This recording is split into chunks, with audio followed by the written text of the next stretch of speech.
All right, what was that guy's handle? Lone Star Ball off-topic Discord.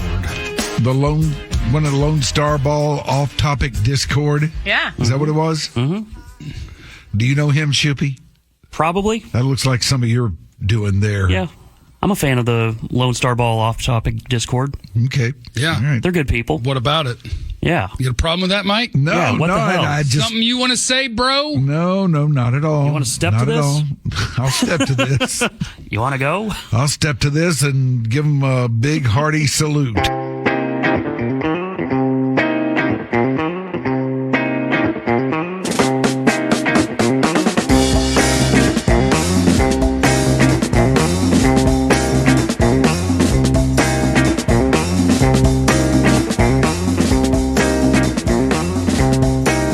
Welcome to the newest episode of GNT. It's October 1st, 2024. I don't know the episode numbers anymore because we are doing so many different things as far as the normal podcast with me and Steve, the gambling podcast with me and John.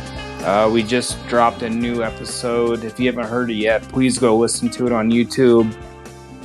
With Mark Baldwin, professional golfer. I think it's one of probably our best episodes because he's probably the smartest person that's been on the podcast since we started this thing.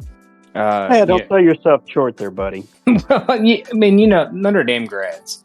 They're pretty smart guys. But no, it was fun having him on. I got to talk to him for about an hour yesterday. And it was just a really cool experience to do that. So Steve is here per usual. Hey guys, good to be back. Good to talk to you, Zane. And then behind the scenes, as always, is Clax, who makes this thing sound good. And we enjoy having him just sort of behind the scenes doing all of the things that I have no idea how to do. And I do want to give him a real quick shout out.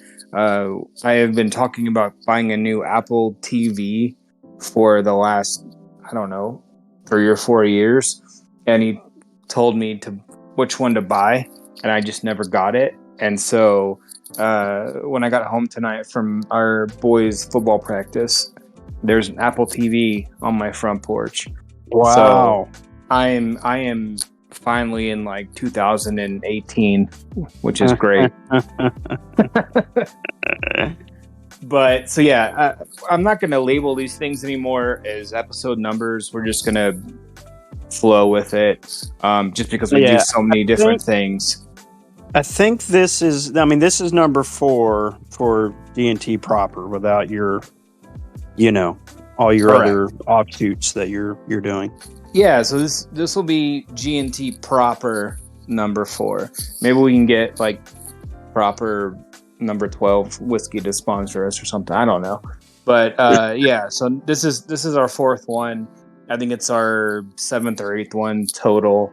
But we're just going different directions, and so I'll just go ahead and ask you.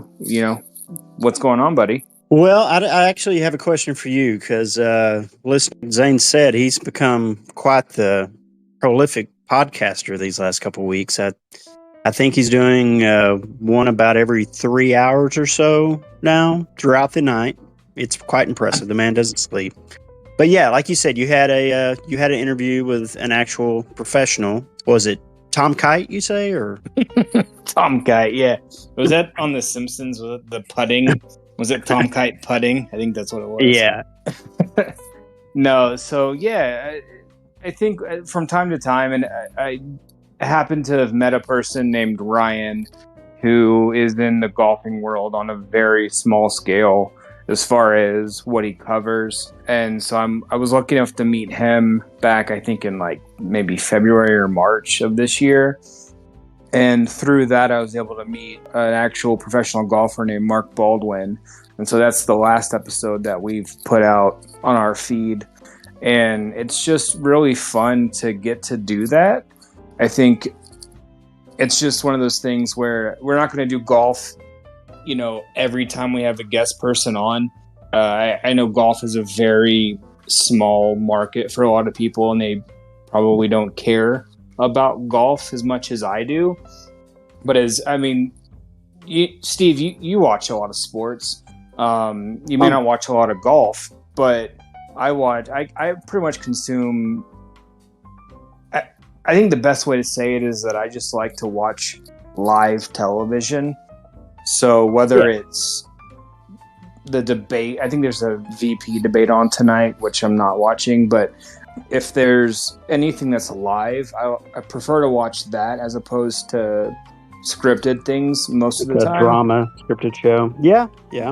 I mean, not that I don't like them. I mean, I do watch a lot of things, but I just like to be in the know, I guess, or just I like to watch stuff that's happening as it's going on.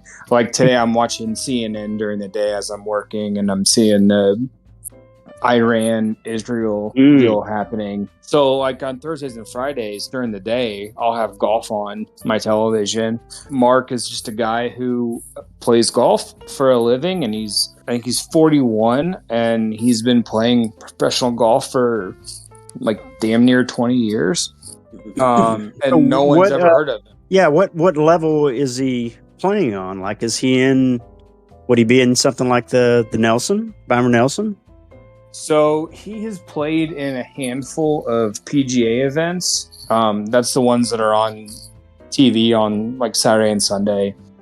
Yeah. But he mostly plays in either the Korn Ferry, which is the minor league tour, or he plays I've heard in of that.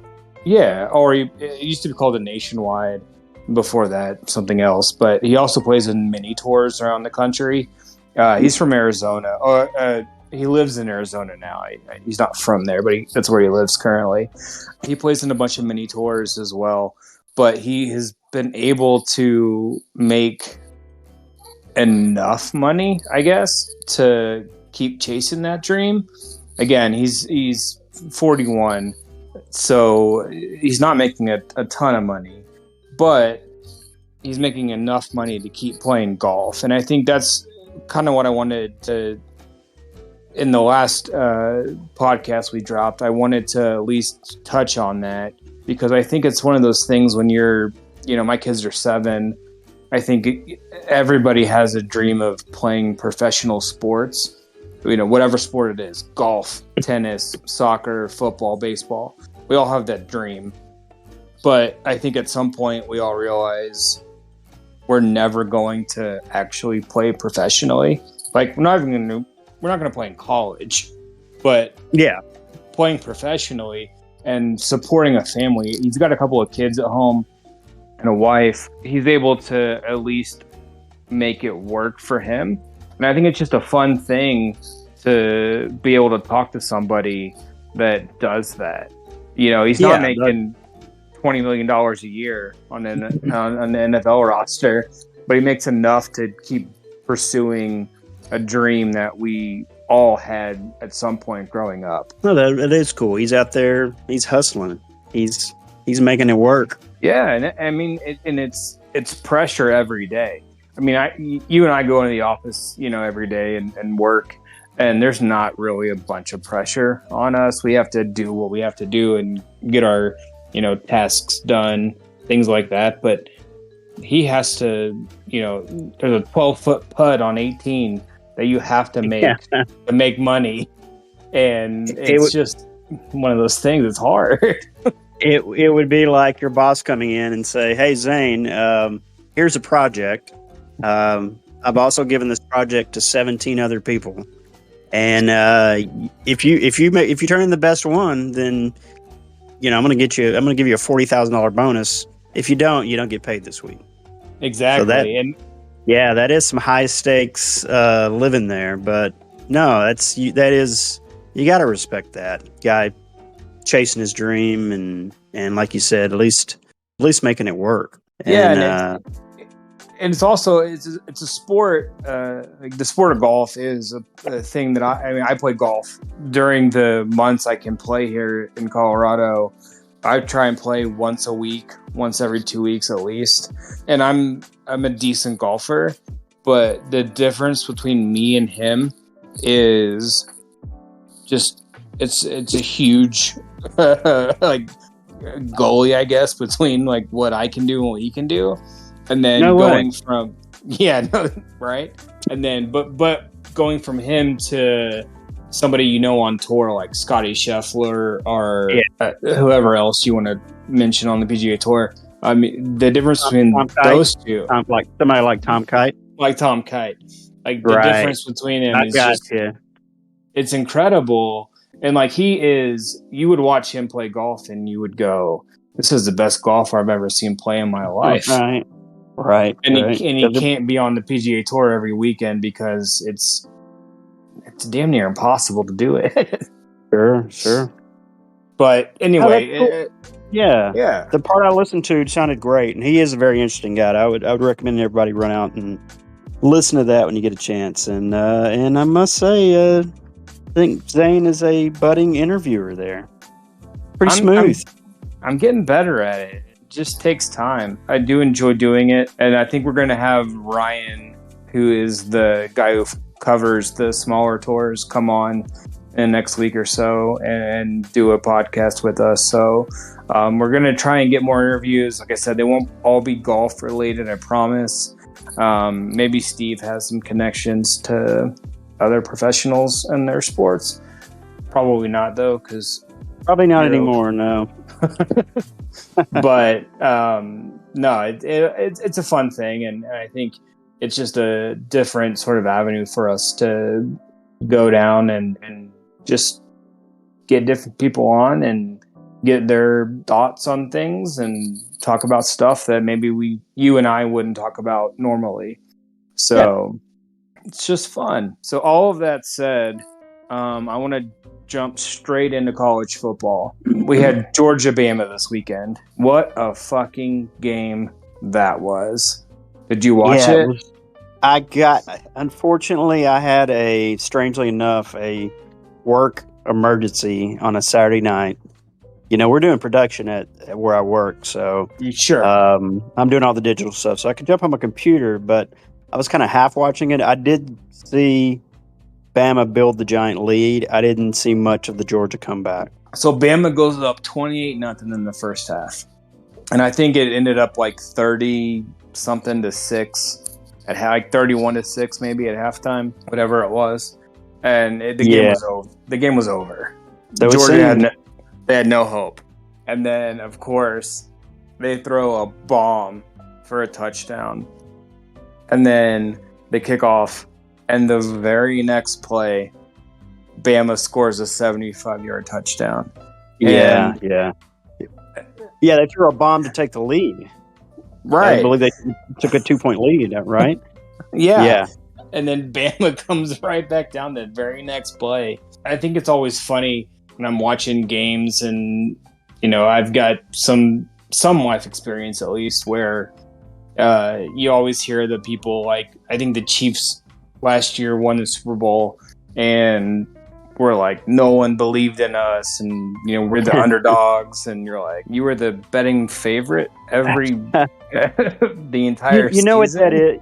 You know what that is, Zane? Is, man, that there may be no better motivational tool from a coach to use that tact. You have to get that in their head, and it's you just say it over and over again, and they start believing it and they start repeating it. But you know how it is, man. That kind of bulletin board stuff. That's not exactly bulletin board, but I think every coach does that, and you hear the players repeat it, and it sounds completely ridiculous when it's somebody like Alabama. Well, my high school coach always told us whenever we got, because we were undefeated almost every year I was in high school. But he always told us, like at halftime or before the game or practice, whatever it was, he would always say, you can't think your shit doesn't stink. Yeah. Because it does. And if you play poorly against this team that we all expect to win against, they can beat you. They couldn't beat us, but they could. So it's hard to have that balance. But I was listening to the broadcast, and there's this kid named Ryan Williams, right, on Alabama. Yeah. We were watching the game, and I was not familiar with him at all. Really? And no, again, I don't follow college football that closely. I mean, I follow it enough Mhm. where I'm watching all the big games and all the things, but I don't follow it enough to know about like these kids and where they grew up and went to high school and where they were ranked and stuff. And they were talking about him in like the first half, maybe even the third quarter.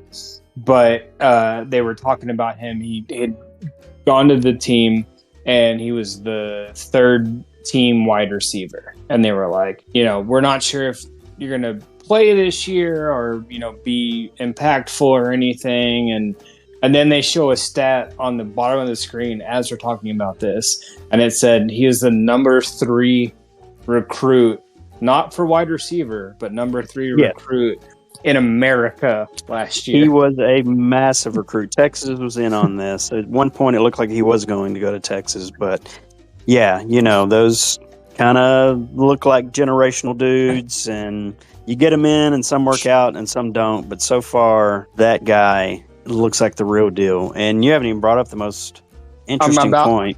The number you see every time his name is mentioned. Oh, I don't know about it. Go on. 17. Okay. He's 17. He's 17 years old.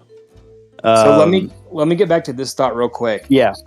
It's the thing where he was started off as the third string wide receiver, I guess. Not the third wide receiver, but third string. And, we're not sure if you're going to play or do anything. And, he was the underdog and all this stuff. And you go, okay, at what point do we stop, like, pushing this narrative of, like, underdog? You're number 3 recruit in America. Nobody believed in him, though. Nobody believed in him, Zane. It's unbelievable. I just, but yeah, the last catch he had with like 2.5 minutes to go in the game, which sealed it for Alabama. That highlight of when he catches the ball, he makes a move, and then he does like a slow motion spin move to score.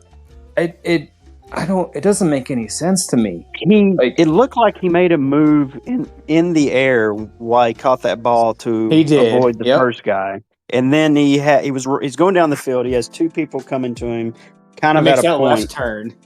Right. Well, right before they get to him, he just stops like a fucking Bugs Bunny cartoon, and they run into each other. And then he's just waltzing in.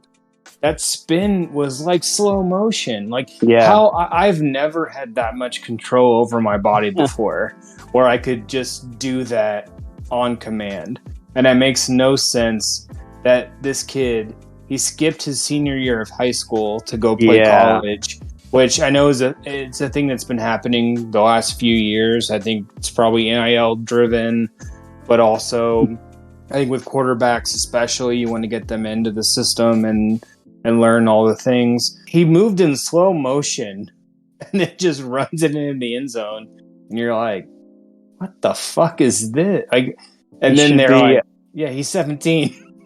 A high school senior, and he's the best player on Alabama. I mean, arguably. He really is. He's that good. Somebody asked me if he could go pro next year, and I said, well, no, because there's rules about it, but he probably could in reality. That kid is special. He's got something there. Yeah, he's definitely going to be, as long as, and hopefully, I'm not a big Alabama fan. I'm sure you're not either. I never wish injuries on anybody. As long as he doesn't get hurt, that guy's going to be a top 10 draft pick in 2 years. Yeah, absolutely. There's actually a lot of badass freshmen going right now in college football. There's another one at Ohio State. That's a true freshman. Texas has one that until last week was their leading receiver. Him and Arch are going to be connecting with each other for quite a long time. You mentioned Arch. I wanted to get into Arch a little bit. I know obviously you watch the games from UT every week. Have you seen that clip of the Arch touchdown? I think it was like a 49-yard touchdown pass. Yeah. Mm-hmm. Have you, Got have you right seen in his face. Yes. Have you seen the view of him where the camera's right behind him? And No, I don't think so. you haven't seen this clip yet? You have to. You gotta go find it. I wish we could do video on this thing, but there's a clip and it's literally right behind him, and so it shows him on his back foot, and he throws the pass up, and the defensive end gets to him and hits him right after he throws it, and all you can see is the receiver on the left side streaking down the field, and the ball is not even in the camera's view or whatever that's called, and all of a sudden you see the ball just drop right into the receiver's hands in the end zone. Yeah, right in the breadbasket. It's incredible, and you just go, okay, I know Quinn Ewers is going to come back, and you guys have a bye week.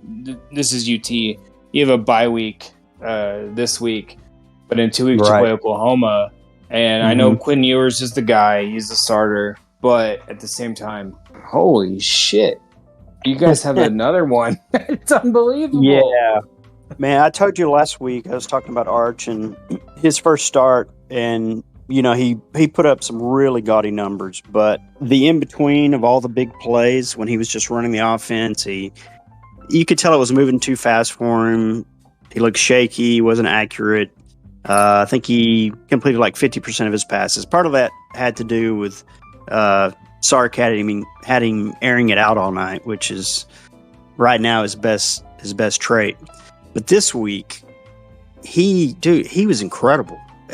I mean, this kid, he looked like an experienced college quarterback. He looked like one of the best quarterbacks in the country this week. The offense was humming, man.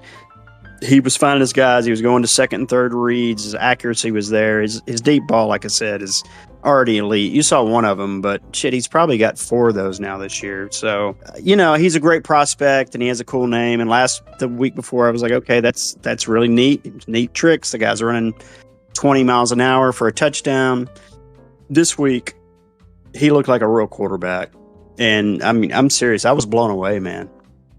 That said, no, there is no controversy. Yours is going to be the number 5 pick or so next year's draft. He's going to come back, and the offense is still dumbed down with Arch, and Ewers is he's in complete control of it. So now there's no questions. And I know you're biased towards UT, which is fine. I have no bias towards them at all. I don't care about UT football on the whole. It just, to me, it doesn't matter. I like when they're good, but I don't care about them at all.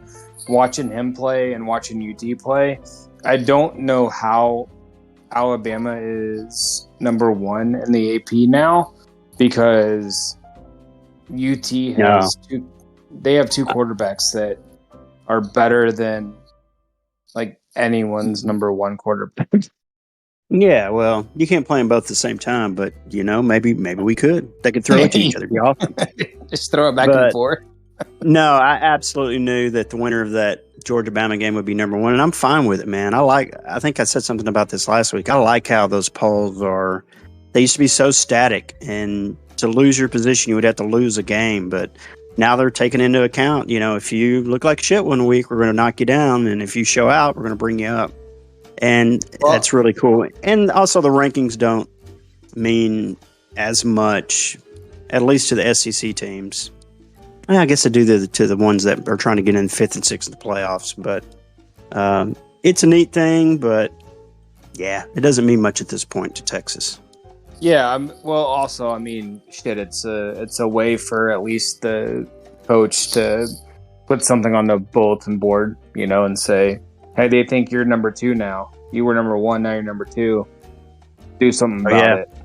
Yeah, absolutely. Prove yourself, I guess, because I think that does motivate a lot of kids, even a lot of professional athletes, when people are like, oh, you're number 2, even though you had a backup quarterback go in and win, you're number 2 now. Sorry. Which is crazy, but I think that the OU, they had a really good comeback this week as well. I think that game is going to be probably one of the better what's it called now? The Red River rivalry. Exactly. Stupid. No one can even say that. It's hard to say. Should be I called don't know the why they shootout. changed it from shootout, man. That's the way. That's always going to be the Red Rebel shootout to me. It's got guns in it, and I'm fucking Samity Sam. Sam. But that's going to be one of the best games in the last handful of years for sure. Yeah. I don't know. And We'll see. I mean, Texas is going to have a pretty big advantage, but all the cliches, throw the records out, rivalry game, all that's true. But I mean, Oklahoma, Auburn outgained them by like 200 yards, man. And OU quarterback made a big touchdown pass late in the game to get him back in it. He is a good runner for sure, but he's a pretty good passer too. And then Auburn late in the game could have just run the ball. They're having success running the ball, at least some success. A&M's defense is pretty good, but their quarterback throws a pick six, and yeah. So Oklahoma got 2 late touchdowns. The Sooner magic happened, and yeah, we'll see them in a couple weeks. It's going to be a fun game. Speaking of pick sixes, my kids had a football game on Sunday. I had one kid run for 3 touchdowns, and I think he ran the entire field, like where they don't kick off in flag football here. They just start at whatever yard line they start at, and it's like a 50-yard field, whatever it is. He ran for 3 touchdowns, I think, from the line of scrimmage. And then I had my other kid. He had a pick six in the same game. And it's one of those things where I'm glad I'm not coaching, because you never want like your kid to be the main focus when you're the head coach of a team, because then other parents are going to say like, hey, my kid should play this position, they should do this more. So I know we mentioned this before, but I have no control over who is where or who does what. But yeah, I had one kid run for 3 and one kid had a pick six. Pretty good little athletes there. And the kid who had the pick six, he's also the quarterback, which again, I did not tell anybody that he can throw the ball, but they just, the first practice, they get into it and they're like, yeah, you can throw the ball. Like, yeah, he can. And they're like, you're the quarterback, buddy. But yeah, it was fun to watch, and it's I always have to give my kids, whenever I can, I'd like to give them props, I guess. Just it's one of those things as a dad, and this, but you always want to give your kids, as like much recognition as possible. So I just think it's a fun thing. But you reminded me of that. It was just cool. So what does one kid think about the other one being quarterback and kind of in charge and in getting a little bit more attention? So I think the way it is, at least now, they can throw the ball pretty much the same, but the kid who's the quarterback, he's able to actually find somebody who's open and put it like at their chest. And the other kid who runs all the touchdowns, he's just fast, and he knows he's fast. He'll sometimes we'll have like races with friends and things, and he'll just start jogging sometimes so the other kids can keep up with him. And then it's like, no, I want you to actually run this time. And then they'll run again, and he just beats everybody. And so I think they're both very content with what they do. Can you still take them in a race? What's that? Can you still take them in a race? Yes. I can, but I'm probably 3 or 4 years out from not being able to. But no, I think that the one kid that runs the touchdowns, he loves doing it. I'll send you a video here in a second. He just runs past everybody, and the other kid, he likes being the quarterback, and he knows his dad, me, was a quarterback, And so I think he enjoys doing that as well. It's just a different sort of, you have to have a different attributes, I guess. Even though they're identical twins, they're still different people, which I never understood. I always thought that identical twins are going to be exactly the same at everything, but they're definitely not. But so the quarterback enjoys throwing the ball to other kids on the team, and the guy who runs, my kid, just loves to run. So it worked out very well. Yeah, but it's good. a lot of fun. It is. Love watching the kids play sports. I always loved that. My kids, not just random kids, but yeah. Your daughter, one of them I think played volleyball. One played basketball and one did play volleyball. Yeah, so that's awesome. Do they still play? They do not. They have both shut it down. They've realized their path is towards academics. Hey, but it was fun. They had that early on, as opposed to later. They got the experience, and now we're on to honors classes, so that works out better. Yeah, at some point, my kids are going to realize that they're going to be, hopefully, maybe as tall as I am, and hey, you can't play the NFL when you're 5'7". Yeah, fuck you. You did say one time you were 4'9" and 400 pounds, which cracked me up. Well, I like to exaggerate a little bit on some things just to make people laugh.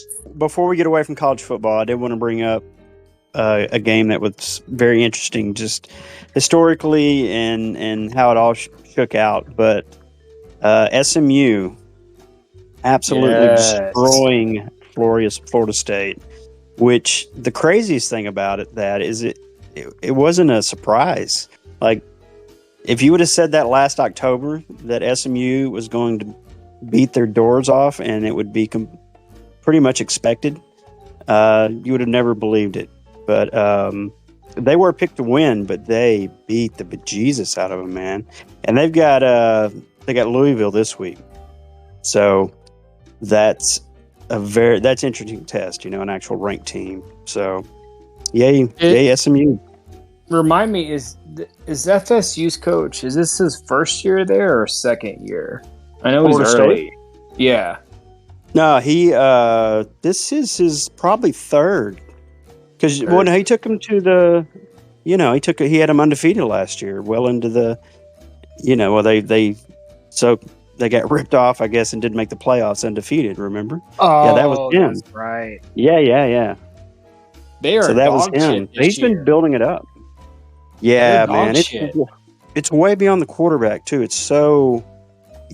I don't know what's going on. That guy, and his name is Mike Norvell, their coach, is very well respected and has had success everywhere. And matter of fact, when it came down to the Alabama job, it was either him or Kalen DeBoer from Washington who ended up getting the job, but it was between those two guys. I mean, this is a up and coming guy, but yeah, man, they're not just getting beat; they're getting beat bad. Yeah, I mean, they're losing to everybody, and Notre Dame beat Louisville this week, but Louisville is probably going to just blow the doors off of FSU next weekend. No, Louisville's playing SMU. Oh, I'm sorry. Okay, that's what I'm saying. SMU has a cool little another, neat test in front of them. I think they got to play Clemson later too. So, yeah, they're in the ACC now. It's wild. I know we mentioned that last week with SMU and the death penalty and all the things, but I mean, I'm not sure that they're back, but they're playing good ball now. And I love to see it. Being from Dallas, it's just fun to see these teams that, because SMU and TCU are the two biggest teams in the area. I mean, you got UNT, but they've never really been on the national scale like SMU and TCU have been. And so it's fun. Have not. Yeah, so it's fun to see them sort of play really well. And I think that they could potentially be... going to the ACC is just a fun thing for them, and I know they're not they decided to not take any TV revenue money or anything like that. But I think they're building something. They're going in the right direction, and I love to see it. Yeah, they're already, they've been recruiting, getting better recruits, getting group of 4 recruits for a couple of years now, knowing that they were going to the ACC. So, yeah, I think I'm not a big fan of SMU, but they've probably paid their price. They've been down for 40 years. It's probably time for them to jump back up and do something. I'm happy for them. I'm not a big fan of them, but I also don't have any reason to be a fan of them. So if they're going to get good again, I think it's just kind of a fun story, especially for the city of Dallas that doesn't have a whole lot to sort of, fall back on. They've got some things they do very well, but one of the things they haven't done well in the last 30 years is play college football. So it's just a fun thing to see them kind of come back, and I would love to see them be ranked nationally every year, just because why the fuck not, Yeah, local team, baby. I mean, FSU was number 10 to start the season this year, and they haven't won a fucking game. 0-4. Yeesh. Those rankings preseason are just so stupid. Yeah, it gives people something to talk about. That's exactly what it is. I mean, even when we start with the stuff in Grapevine with the I don't even know what it's called, but even that stuff is kind of stupid.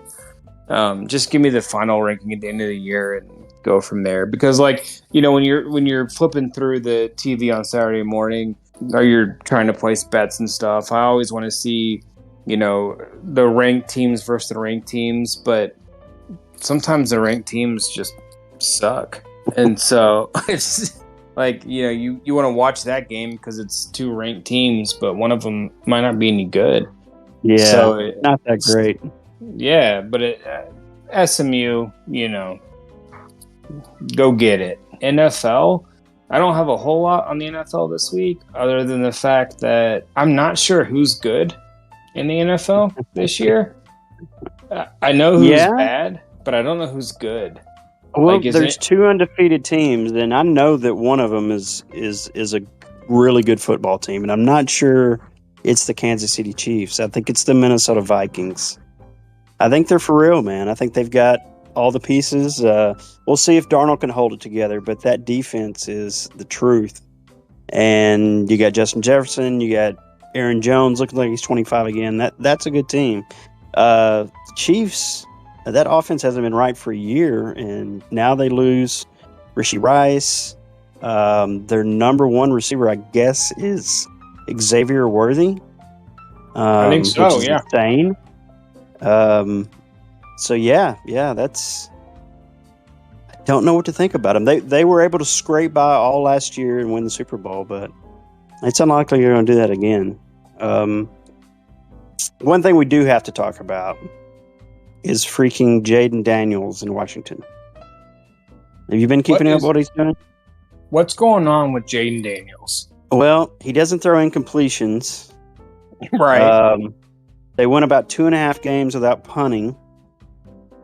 Scored on every drive that didn't end with the half ending or the game ending. He can run the ball. He looks poised. Seems like a great dude. He's got the locker room already. It's pretty incredible. That's another team that's been in the crapper for forever with Washington. And, man, that is not going to be an easy win for the Cowboys anymore. That's for sure. No, I think he's really good. I mean, I think John and I talked about it last week with CJ Stroud. And, his first year, we thought he was really good. And I think everyone still thinks he's a really good quarterback. There's always some regression, I guess, with these guys in the NFL. And I'm sure at some point Jaden's going to have the same thing happen to him where, teams have enough film and they're able to stop him a little bit. But absolutely, he looks phenomenal. And Washington, I mean, I think is every team in the East 2-2? Or Washington's 3-1. Oh, they're 3-1. Okay, yeah. Washington 3-1. The Giants are 1-3. Okay, and then 2-2 for the Eagles. Which And Philly got whipped too. Which, I mean, I think growing up, my dad hated and I'll say this here, the Redskins, Commanders now. I think his generation hated them the most because that was always the biggest, I guess, rivalry. Yeah. But in my generation, at least, it's always been the Eagles. And so whenever they do poorly, I love it. I thought Jalen Hurts was going to be the guy. I don't know if he's the guy in Philly. Yeah, you talk about regressing. Well, last week he didn't have either one of his wide receivers, right? Sure. A.J. Brown and Devontae Smith are both out. But I think it's deeper than that, man. You hear so much smoke coming out about their locker room and that Hurts and Sirianno, the coach, don't even speak. I mean, that's not just some internet rumor. That's out there in the insider circles. So the locker room's a mess. The offense is a mess. They were down 24-0 last week. Yeah. I don't know. We'll see if they can turn it around, but I don't think do they not will. look like the team that went to the Super Bowl 2 years ago. And I mean, they got Saquon Barkley in the backfield now, which Yeah. that guy can run over anybody. They just, for some reason, they just don't have it. And I'm happy that they don't. I mean, I think this year, honestly, like the Eagles might be a more sure win for the Cowboys than the Commanders, but it's crazy to me that they aren't better. I guess they should be. They've got everything in place. But With all the parts. Yeah, they just don't have it. Kind of like the Cowboys. Oh, Jared Jones. Jerry Jones money. Jared Jones money. I wish like my dad didn't put me on the Cowboys when I was a kid, and I feel bad for putting my kids on the Cowboys. I mean, they've got Micah Parsons jerseys and Dak Prescott jerseys and CD Lamb. Yeah. Just keep passing on that generational pain. And I wish I didn't do it because it's like, and I think we mentioned this maybe last week or at least some episode where, if we're watching a football game and they ask me who I'm rooting for and I'll say team A, they're in a mood. They'll say they want to go for the other team. I'm like, great. I want you to root for whoever you want to root for. Do it. Right. You just can't root against the Cowboys. And I wish I never started that because no one should ever be forced to be a fan of the Dallas Cowboys. No, there doesn't look like there's a lot of hope. It just sucks. I want to see one Super Bowl where I am, because I mean, I think the last one they won was it 97 or 96? It was 90. I think it was 96. Right? 96. It was 96. Yeah, the Super Bowl was 96. Yeah, it was 95-96 season. So I was 9 years old when they won that. Do I remember a second of that game? No, I don't. But I want to have one more where I can at least say I know what's going on.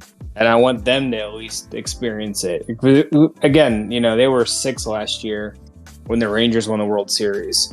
Yeah. Are they going to remember that when they're 26 or 36? No. But you just want to have that one where you get to at least experience it as an adult, where you're, able to appreciate how hard it is to actually win a championship as a professional sporting team.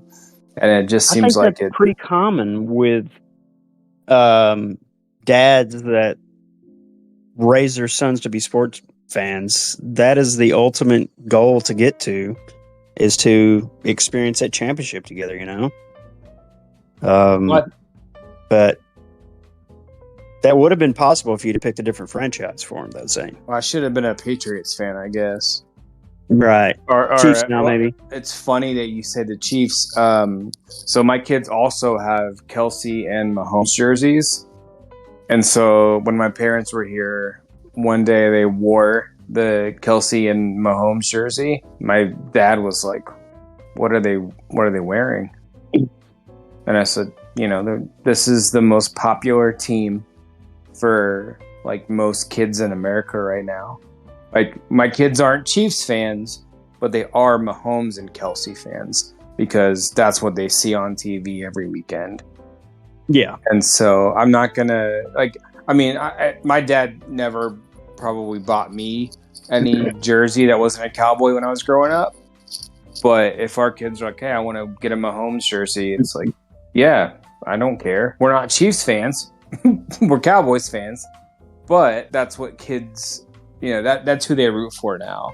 And it's totally fine. Yeah, it's like the Steph Curry effect in the NBA. Exactly. Yep. Yeah. Kids are Steph Curry fans. Everybody wants And to be if Steph Curry went to another team, they would probably be fans of that team, as long as that team was winning. 100%. But, like, my dad probably put his foot down in it. But I don't ever remember rooting, because back then it didn't seem like, this is like early 90s. There wasn't really a team that was just dominating it. I mean, it was the Cowboys. So it worked out. With Mahomes and Kelsey now, it's hard to tell the boys you can't root for them, because that's who all of their friends root for and everything else. And so you buy them the jerseys and you say, wear them whenever you want to. I don't care. And then your parents go, why the fuck are they wearing Chiefs shit? And you're like, because they're happy. I buy them things that make them happy. I think best case scenario, they get a little older and they rebel against you, as teenagers will do, and they pick a different team because you like the Cowboys, and they'll finally break that family curse, and their kids won't have to deal with the Joneses. Spalding will be running the franchise by then, and he'll have like pole dancers and fireworks going off mid-game and just complete insanity by then. And still no Super Bowls. I hope they root for a new team. I mean, as long as I'm alive, I want them to root for the Cowboys, just sentimentally, I guess. But at the same time, choose whatever team you want to root for. And I may not be on the same page as them. I don't care. Root for whoever you want to root for. It's fun. NFL wise, I mean, I think John and I are going to talk about this later this week. It's an impossible sport to bet on. Every favorite is just getting beat every week.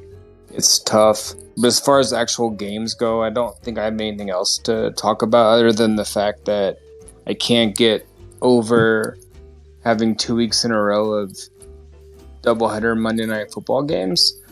It just makes me so mad. And I think we have a Sunday morning game next week. I think there's a game in London next week. I think there is too.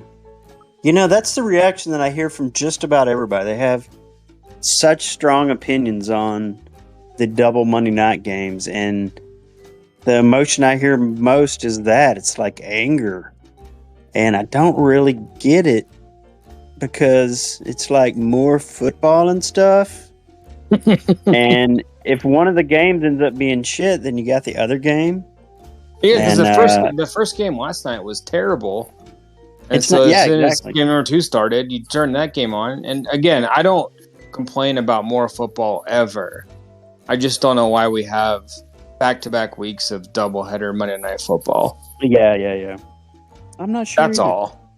Yeah, I guess anytime they can break a game out rather than just having it in the mesh of Sunday games, that's probably better for ratings.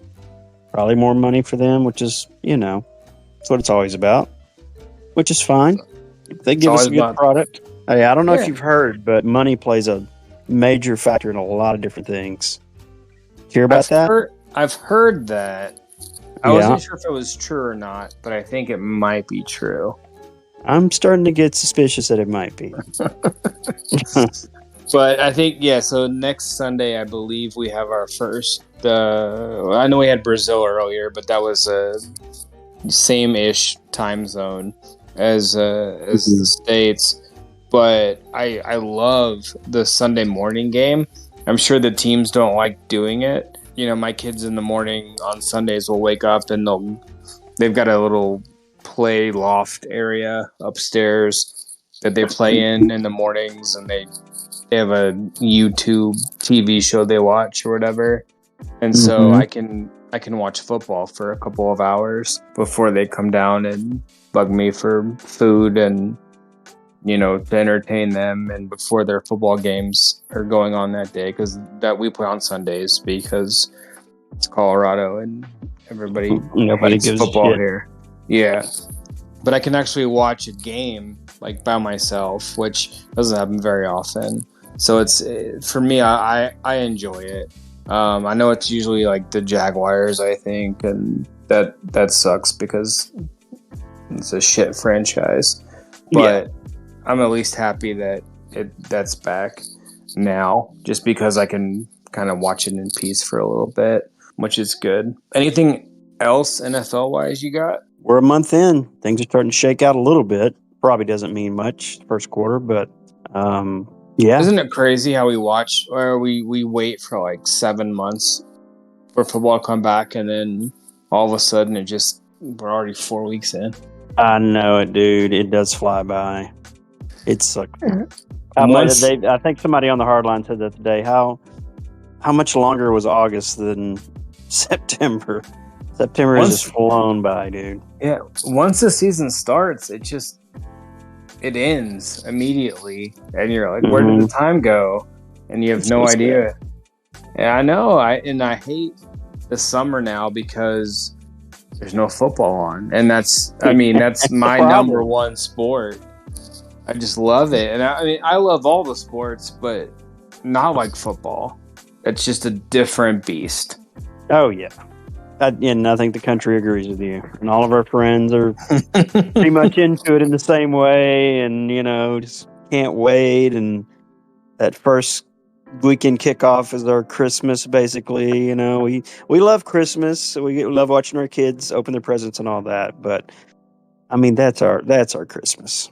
It's that Thursday night game. Or the first college football. For me, it's the first college football game. But for me, it's hearing Scott Hansen say 7 hours of commercial-free football. Yeah, that's my Christmas morning. Like the very first time I hear him say that. Oh yeah. You know, we should try and get him on the podcast. Yeah, absolutely. That'd be. I'm gonna work at that. See if I can do it. But that's you work on him. I'll get Mahomes. Okay. He's from Tyler. I lived in Tyler for a while. We got that. You will. I guarantee you will not reach out one time to him to try and get him on the podcast. Knowing me, I will definitely try and get Scott on our podcast. And we'll both have the same chance of that happening. So you would have put forward effort while I'm just going to, you know, watch football. I bet I can get him on. Scott Hansen? I'll give you $100. I can get him on within the next 3 months. Dude, you are high. Okay, sure. Hold on. Yeah, absolutely. You're not getting Scott Hansen on your podcast, on our podcast. So today but I'd like to see you try. It's October 1st. Give me until, I guess that's November. Give me until the new year, and I will get him on the podcast. Okay. How about that? Done. I like it. Do it. I get 5-1 odds, though. Okay, so what does that mean? I pay you 100, you pay me 20? No, it means I pay you 100 if I don't get him on. You pay me 500 if I get him on. No. No, I'm not paying you 500 anything. You're not getting him on, but I don't know. I'm not making bets that. You're a big bet guy. We'll do 20 to sometime. See, you're already trying to up the ante. We'll do 20 to 100. My 20 versus your 100. There you go. And we'll see if that works out at all. But I'm gonna work at it. I'm going to try and get him on. But no, that first Sunday when that red zone drops, it's just... And I know my kids play football on Sundays, but they usually play around like noon or 1. And I watch the first 5 minutes of Red Zone, and it's just that's I don't know. It's Christmas every Sunday. It is. It's greatness. All right, so I think that's going to be the podcast this week. As always, it's a pleasure working with you and doing this, and I think people are enjoying it. I know we're getting a lot more views now on YouTube.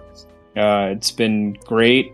As always, we appreciate if you could like what you listen to and subscribe to it. And yeah, I think it's been another successful episode for us. Anything else you want to say? No, it was just like you said, it's a lot of fun, man. Enjoy doing it. And hopefully somebody out there gets a little enjoyment out of listening to it. I think they do. And I did want to mention one last thing before we wrap it up, but my parents are officially gone. Woohoo! They're back in Texas, so it's been a bit more fun here at my household. Congratulations, man. That's the true Christmas morning right there. Yeah, that's the actual one for adults, is when your parents finally fucking leave. All right, man. Well, it's always a pleasure. It's fun. And I will talk to you next week. See you next week. Later, guys. All right. Peace. Peace.